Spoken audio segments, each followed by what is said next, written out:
यकीन मानिए, मैंने चीन को इतना कांपते हुए कभी नहीं देखा।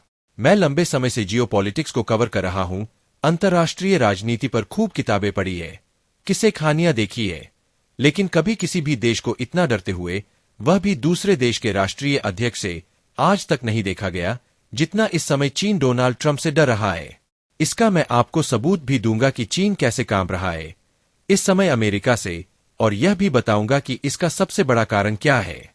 दरअसल सबसे पहले तो मैंने आपको 2-3 दिन पहले खबर दे दी थी कि ट्रंप के राष्ट्रपति बनते ही सबसे पहले चीन ने अपनी अर्थव्यवस्था के लिए $1.5 ट्रिलियन का पैकेज जारी कर दिया है। इसके अलावा कई कंपनियों को टैक्स कट्स भी दिए गए हैं।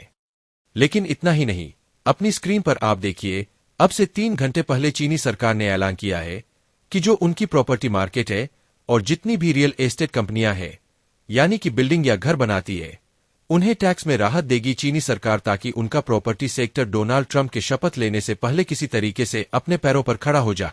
इतना ही नहीं, अपनी अर्थव्यवस्था को बचाने के लिए चीन जानबूझकर अपनी जो मुद्रा है युआन, उसे डॉलर के सामने लगातार गिरा रहा है, उसकी डीवैल्यूएशन कर रहा है, यानी कि डॉलर के सामने कमजोर कर रहा है जानबूझकर। और याद रखिए, यह वही चीन है जो कहता था कि हमारी करेंसी युआन डॉलर को टक्कर देगी, डॉलर का जो अधिपत्य है दुनिया पर उसे खत्म करेगी, और जो डॉलर का स्थान है उस पर कब्जा करेगी युआ। वही युआन आज की तारीख में क्रैश कर रही है, और खुद चीनी सरकार ही उसे क्रैश करा रही है। और इसके पीछे कारण क्या है?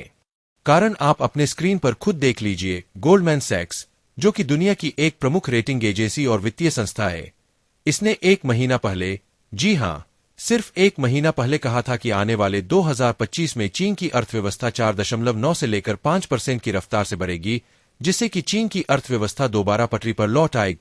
लेकिन ट्रंप के राष्ट्रपति बनते ही आज फिर से इसी गोल्डमैन सैक्स और तमाम एजेंसियों ने दोबारा फिर से एक अलग डाटा जारी किया है। उन्होंने बताया है कि अब हम अपना अनुमान बदल रहे हैं। अब चीन की अर्थव्यवस्था सिर्फ 4 से 5% की रफ्तार से ही बढ़ पाएगी, यानी कि 1 महीने में, बल्कि ये कहिए ढंग से तो एक ही हफ्ते में 1% जीडीपी ग्रोथ घटा दी है गोल्डमैन सैक्स। और याद रखिएगा, अभी ट्रंप ने शपथ नहीं ली है, और ना ही अभी तक अपनी कैबिनेट भी बनाई है। कैबिनेट भी आधी अधूरी है, कुछ पदों का ऐलान कर दिया है, कुछ का आने वाले हफ्तों में करेंगे। आप सोचिए तब क्या हाल होगा जब ट्रंप शपथ ले लेंगे और उसके बाद चीन के खिलाफ कठोर कार्रवाई की शुरुआत करेंगे और जबरदस्त टैरिफ लगाएंगे। किसी पर 50%, किसी कंपनी पर 100%, 250% तक के टैरिफ लगाने का उनका अनुमान है। अब आप सोचिए, इतने भयंकर टैरिफ के नीचे दबकर चीन की कंपनियां क्रैश हो जाएंगी, तबाह हो जाएंगी पूरी तरीके से। और अंदाजा लगाइए कि उस समय चीन की जो जीडीपी ग्रोथ है, जो अभी 4 से 5% के आसपास का अनुमान लगाया जा रहा है, यह गिरकर कहां पर पहुंच जाएगी? 1% पर होगी।